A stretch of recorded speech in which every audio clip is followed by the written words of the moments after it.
C'est la chronique politique du Grand Journal et elle est signée tous les vendredis après-midi. Alexis Lacroix, le directeur de la rédaction d'Actualité Juive. Bonjour Alexis. Bonjour Steve. Et merci de nous rejoindre en direct à peine. Et voilà, c'est les chaises musicales. La vague de chaleur continue de s'abattre sur la France et ça devrait se poursuivre ce week-end. Cher Alexis, un nombre très parlant pour résumer cette vague. 288 records de température mensuelle ont été battus en France depuis le début du mois de septembre. Une vague de chaleur tardive, inquiétante aussi, dont elle révèle l'un des effets du dérèglement climatique que nous connaissons. Pourtant, Alexis, les forces politiques écologistes, à commencer par Europe Écologie Les Verts, n'en profitent toujours pas. N'en profite pas, vous avez raison, oui, les sondages effectivement sont en berne en vue des européennes sur la nouvelle ligne bleue des Vosges, sur laquelle beaucoup de responsables politiques, mais aussi de commentateurs comme nous, ont maintenant les yeux fixés.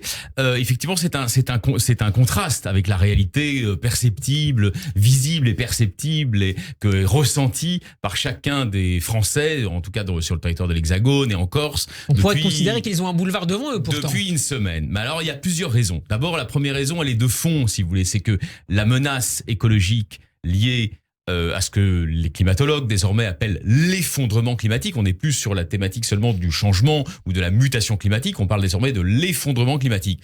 C'est une menace, qu'on le veuille ou non, qui ressort de ce qu'on appelle le temps long de nos démocraties. C'est pas le temps court, c'est le temps long, c'est-à-dire c'est à l'échelle d'une décennie, de 2 décennies, de 3 décennies, si on est particulièrement optimiste. Or, nous sommes plongés dans le bain amniotique d'une frénésie médiatique à laquelle Radio J ne participe pas. C'est une radio aussi de réflexion, mais la frénésie médiatique, on va dire des chaînes infos pour faire très vite, et évidemment aussi des téléphones portables avec les infos en temps réel, j'allais vous dire, bombarde les gens quotidiennement de nouvelles qui sont liées à des temps très courts. Et il y a d'ailleurs évidemment le short-termisme, le court-termisme dominant aussi des responsables politiques qui, pour la plupart d'entre eux, se livrent, on l'a vu d'ailleurs sur la question de l'abaya, à une forme de théâtrocratie. Ils font moins de la politique que du théâtre. Est-ce que c'est le cas du dérèglement climatique ? Non, mais justement, c'est le dérèglement climatique, c'est un sujet qui est relégué au second plan. D'une certaine manière trop inactuel. Enfin, je veux dire, il est à la fois actuel et inactuel pour faire vraiment les gros titres de l'actualité. C'est un peu comme l'Europe, si vous voulez. C'est des sujets qui ne sont pas,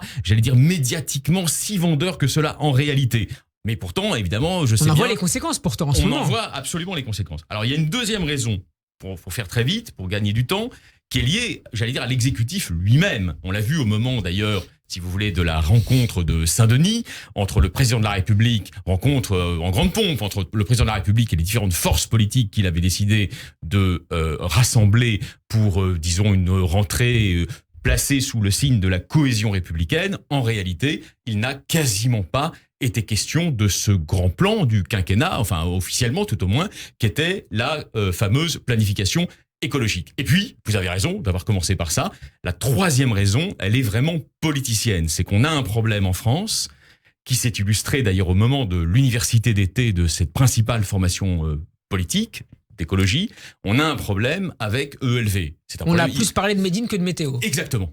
Voilà, vous avez fait le pitch là, effectivement, c'est vraiment, en quelque sorte, si vous voulez, on peut le dire comme ça, on a beaucoup plus parlé de Médine, de ses provocations, de ses outrances et de son bord à bord affirmé avec l'antisémitisme que de la météo et des problèmes de dérèglement climatique, plus généralement d'effondrement climatique. C'est le signe d'un amateurisme du côté... Je ne dirais pas ça. C'est le signe d'un virage idéologique, c'est-à-dire qu'ils sont entrés dans la NUPES. La NUPES a choisi d'être le parti de la créolisation de la France, c'est-à-dire au fond de la destruction progressive de la République par quelque chose qui est post-républicain.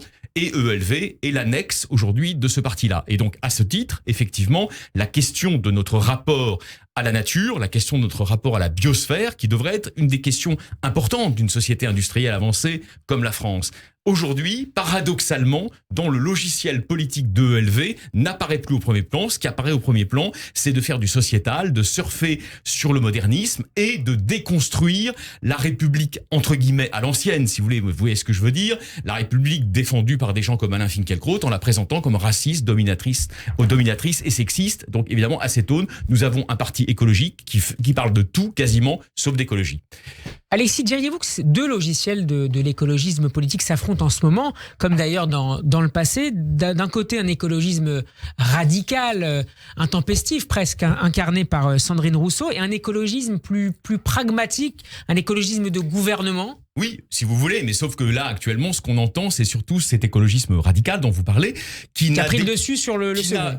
Exactement, qui n'a, je crois, d'écologiste que le nom, car encore une fois, la question de la préservation de la biosphère, de l'habitabilité, de la vivabilité de la Terre dans les décennies qui viennent, dans les siècles qui viennent aussi, n'est plus une question qui est au centre de sa matrice. C'est la grande question pour elle, pour cette écologie représentée aujourd'hui, notamment par Sandrine Rousseau, c'est la question de la domination. Donc, de ce point de vue-là, l'écologie politique est devenue un gauchisme comme un autre. Et donc, si vous voulez, ce que vous dites, une écologie plus pragmatique, plus humaniste, plus social-démocrate aussi, comme Jadot, n'a plus vraiment voix au chapitre. C'est ça la réalité. Alors, les écologistes qui préparent déjà les européennes de juin avec leur tête de liste, Marie Toussaint, au sein des autres membres de la NUPES, la France insoumise a rejeté la proposition de Ségolène Royal de mener leur liste et appelle toujours à la constitution d'une liste commune. Et au sein de la gauche social-démocrate, c'est une autre hypothèse qui revient, celle d'une candidature de François Hollande. Alors, oui, là vous résumez, vous allez très vite en besogne, mais vous avez raison, c'est ça l'aboutissement. La nature politique, en règle générale, a horreur du vide. Lorsqu'il y a un vide, il y a aussi un chaos, et il faut que ce chaos, enfin un homme ou une femme, apparaisse pour y mettre fin. Nous sommes en fait dans l'ex-rue de Solferino, qui a déménagé. À Ivry, je crois. Oui, mais nous sommes dans cette situation. C'est-à-dire qu'en réalité, l'élection, il y a maintenant près de 10 mois, du nouveau premier secrétaire, qui est Olivier Faure, qui est un homme estimable, n'a absolument pas réglé les problèmes de ligne. On vient d'en avoir, de ligne politique, de ligne idéologique. Comme d'ailleurs à ELV, mais pour d'autres raisons.